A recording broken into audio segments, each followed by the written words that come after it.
তরকারিটা হয়ে গেছে, এইভাবেই বুনো বুনো থাকবে। দেখো আমরা তরকারিটাকে নামিয়ে নেব।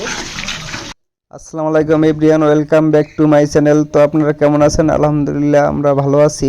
তো গত রাত্রে বাসায় মেহমান ছিল, কিছু খাবার দাবার আয়োজন করা হয়েছিল। তো আজকের জন্য আপনাদের জন্য দুটি রেসিপি নিয়ে আসছি রান্নার।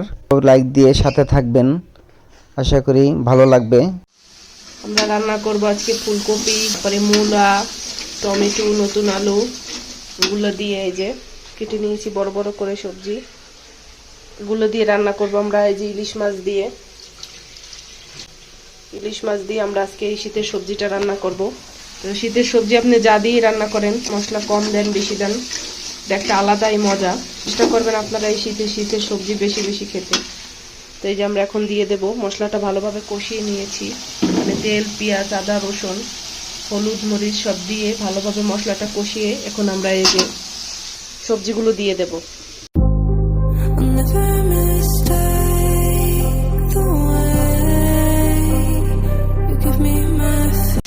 ফুলকপিটা একটু পরে দেবো, কারণ ওটা নরম তো, ওটা গলে যাবে। আগে একটু মূলা, আলু এগুলো দিয়ে কষিয়ে নেব, তারপরে ফুলকপিটা অ্যাড করে দেবো।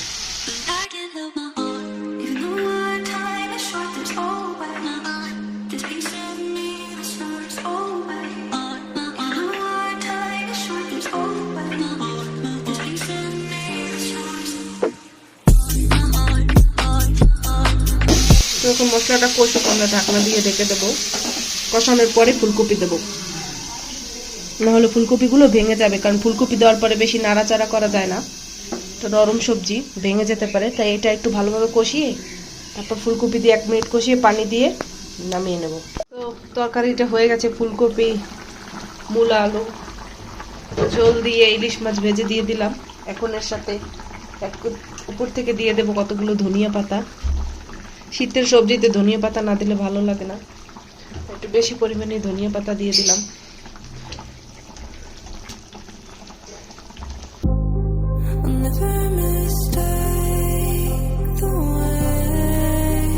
দেখুন কত সুন্দর হয়েছে তরকারি, এভাবে ঝোলঝোলই রাখবো।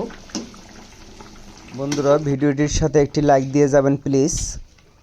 যদি একটু ভালো লাগে কোনো অংশ, কোনো কথা, তো প্লিজ লাইক দিয়ে পাশে থাকবেন। এবং যারা এখনও সাবস্ক্রাইব করেননি চ্যানেলটাকে সাবস্ক্রাইব করে দিবেন। তো আলহামদুলিল্লাহ আপনাদের অনেক সাপোর্ট পাচ্ছি। বন্ধুরা, এবার আপনাদের জন্য নিয়ে আসলাম এই ব্রয়লার মুরগির রেসিপি। এটা অসাধারণ একটা রেসিপি, অসাধারণ একটা স্বাদ। তো সাথে থাকুন। পাত্রে তেল দিয়ে দিয়েছি, চুলাটা গরম হচ্ছে। হলুদের গুঁড়া, এবার দিয়ে দেব মরিচের গুঁড়ো, তারপরে দিয়ে দেব স্বাদ মতো লবণ। এটার সাথে আরও যোগ করা হয়েছে আদা, রসুন, জিরা, পেঁয়াজ ব্লেন্ড করা পরিমাণ মতো। এবার এটাকে ভালোভাবে মাখিয়ে নেব, সুন্দর করে মাখিয়ে নেব যাতে মাংসের গায়ে মশলাটা লেগে যায়। এবার গরম তেলে মুরগির মাংসটাকে ছেড়ে দেব।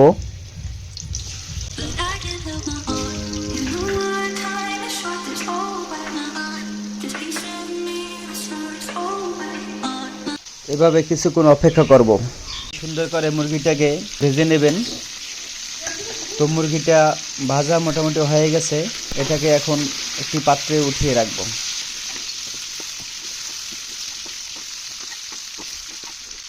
এবার এই পাত্রের ভিতরে আরও কিছু তেল দিয়ে দেব। আদা, রসুন, পেঁয়াজ বাটা, জিরা ব্লেন্ড করা এগুলো তেলের ভিতরে দিয়ে ভালোভাবে কষিয়ে নেব। তারপরে আরও দিয়ে দেব পরিমাণ মতো হলুদের গুঁড়ো, আর একটু পরিমাণ মতো মরিচের গুঁড়ো দিয়ে দেব।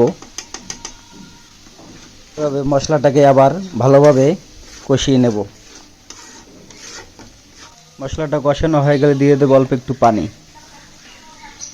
দিয়ে দেব তেজপাতা, এলাচ, দারচিনি। এবার ভাজা মাংসটাকে দিয়ে দেব।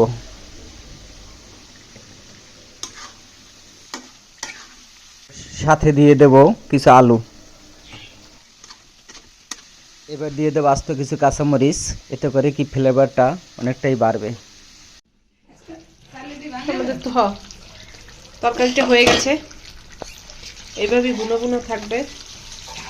দেখুন আমরা তরকারিটাকে নামিয়ে নেব।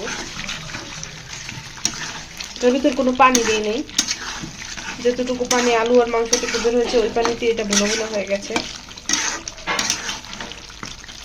দেখুন কত সুন্দর হয়েছে কালার। বন্ধুরা, আশা করি ভিডিওটি ভালো লাগছে, অবশ্যই লাইক দিয়ে সাথে থাকবেন। আল্লাহ হাফেজ।